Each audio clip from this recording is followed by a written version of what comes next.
Did you know humans rank higher on the food chain than lions? Archaeological isotope data proves it. Yet, modern nutrition science tells us the opposite of what we evolved for. Today, I'll show you why the research crumbles when we look at the real human history. Hey everyone, I'm Mark Bates. I'm a metabolic health coach, and this video is on the evolutionary foundations of human nutrition. Okay, so let's get into it. Why human isotope data destroys modern nutrition science.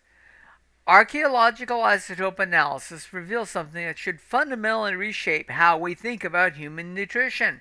Ancient humans were carnivores, who ranked higher on the food chain than lions, wolves, and hyenas. The evidence spans continents and millennia.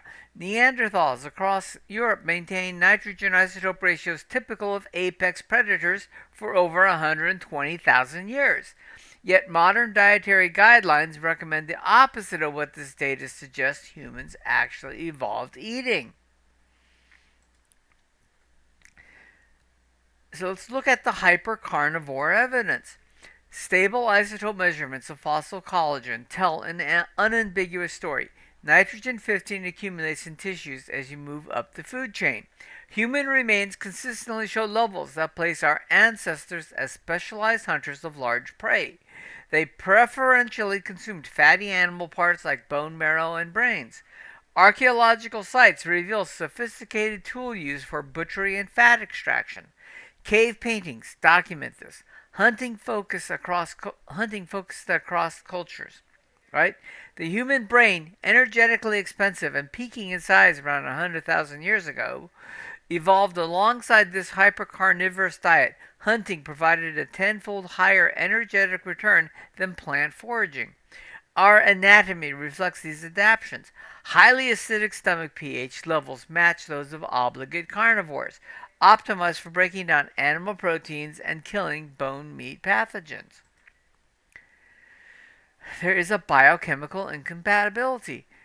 When you look at human metabolism, reveals that fundamental incompatibilities with high-carbohydrate diets through a mechanism called the Randle cycle. This biochemical process demonstrates cross-inhibition between glucose and fatty acid metabolism. Cells preferentially oxidize either fats or carbohydrates, but not both simultaneously. When fatty acids are present, they inhibit glucose oxidation. When glucose levels rise, fatty acid oxidation shuts down. Humans adapted to primarily oxidize fatty acids. Introducing high carbohydrate loads creates metabolic conflict at the cellular level. Glucose accumulates in the bloodstream when fat-adapted cells resist glucose uptake. This elevates insulin levels and promotes inflammation. The result is a metabolic tug-of-war that impairs efficient energy utilization and drives insulin resistance. Modern mixed diets forces biochemical contradiction daily. The research foundation crumbles. The dietary guidelines recommending high carbohydrate, low fat diets rests on epidemiological studies that cannot establish causation. Nutritional epidemiology faces fundamental limitations in providing plausible information about diet and health relationships. Observational studies produce low quality data with unidentifiable confounding variables. Self-reported dietary intake, the foundation of most nutrition research, suffers from massive inaccuracies. Participants routinely underreport calorie consumption by hundreds of calories daily. Statistical manipulation through multivariate regression can fabricate results that contradict raw data. Researchers adjust for confounders using assumptions that may not hold up. Healthy user bias skews results when people who avoid red meat also exercise more, smoke less, and maintain higher socioeconomic status. Isolating diet effects become impossible. And also, what is red meat?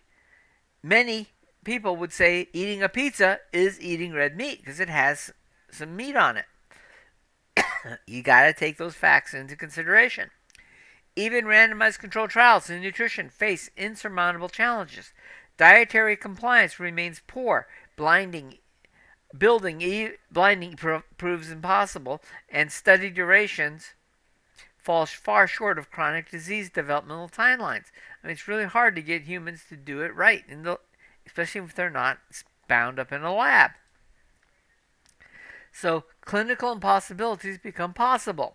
When dietary interventions align with evolutionary biology, outcomes emerge that conventional medicine considers impossible. Type 1 diabetes, traditionally viewed as irreversible autoimmune destruction of pancreatic beta cells, shows remarkable responses to carnivore interventions. Case reports document newly diagnosed patients experiencing dramatic reduction in insulin requirements within weeks of adopting meat-based ketogenic approaches. The mechanism involves eliminating dietary carbohydrates that stress remaining beta cell function. Ketosis provides alternative fuel sources while reducing glucose toxicity and oxidative stress. This challenges fundamental assumptions about autoimmune disease causation. Environmental factors like diet may modulate processes previously considered purely genetic. The evolutionary framework explains these outcomes. Aligning diet with genetic adaptations shaped over millions of years reduces metabolic stress and allows biological systems to function optimally. Right? So, antagonist pleiotropy and modern disease. Evolutionary biology provides another lens for understanding why modern dietary recommendations may actively harm long-term health. Antagonist pleiotropy describes genes that provide early life benefits but create later life detriments. Metabolic pathways optimized for ancestral diets may become maladaptive under modern nutritional conditions.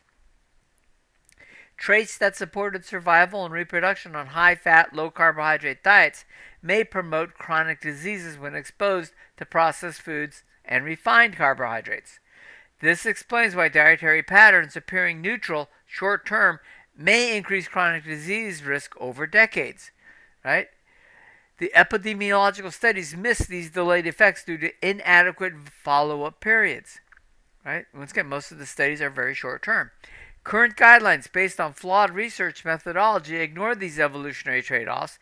They recommend dietary patterns that conflict with genetic programming developed over evolutionary timescales.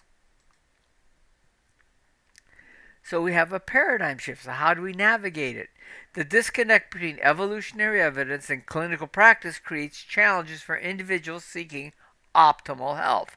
Personal experimentation becomes essential. Track objective biomarkers like continuous glucose monitoring, right, lipid profiles, and inflammatory markers rather than relying solely on professional recommendations. Introduce dietary changes gradually. Reduce processed foods, seed oils, and refined carbohydrates while increasing nutrient-dense animal products. Seek healthcare providers familiar with evolutionary nutrition principles and mechanistic approach to diet. Many practitioners remain unaware of the limitations in conventional nutrition science. Engage with supportive communities focused on ancestral health approaches. Shared experiences and practical insights accelerate learning beyond traditional institutional constraints. Document your own health metrics and responses. This democratization of health data enables discovery outside conventional research frameworks that resist paradigm shifts. Okay, so there is a path forward. The convergence of archaeological evidence, biochemical mechanisms, and clinical outcomes points toward a fundamental reconstruction of nutrition science. Future research must prioritize mechanistic studies over epidemiological associations. Understanding how dietary interventions affect cellular metabolism provides causal insights that population studies cannot deliver. Personalized nutrition approaches, recognizing genetic, phenotype, and diversity, will replace one-size-fits-all guidelines based on flawed population averages. Patient-led research and self-experimentation will accelerate discovery as individuals track their own responses to evolutionarily aligned dietary interventions. The isotope evidence that places ancient humans as hypercarnivores represents more than historical curiosity. It provides a roadmap for understanding optimal human nutrition based on millions of years of evolutionary adaptation. Modern chronic disease epidemics may reflect the consequences of abandoning this evolutionary heritage in favor of dietary recommendations built on methodologically flawed research. The biochemical mechanisms governing human metabolism suggest we remain fundamentally adapted to the nutritional patterns that shaped our species. Recognizing this evolutionary foundation offers a path toward reversing the metabolic dysfunction plaguing modern populations. All right, everyone, thanks for watching. If you have a question or a comment at this point, please leave it in the appropriate section. And remember, we're building a community here, and I'm trying to answer all your questions. If there's something you want me to cover in an upcoming video, let me know so I can start working it into the schedule. All right? And as always, if you haven't done so, please like this video, subscribe to the channel, recommend it to a friend. All right? It helps the channel a great deal. Thank you for that, and it will help a bunch of other people. Hope you have a wonderful day. Thank you.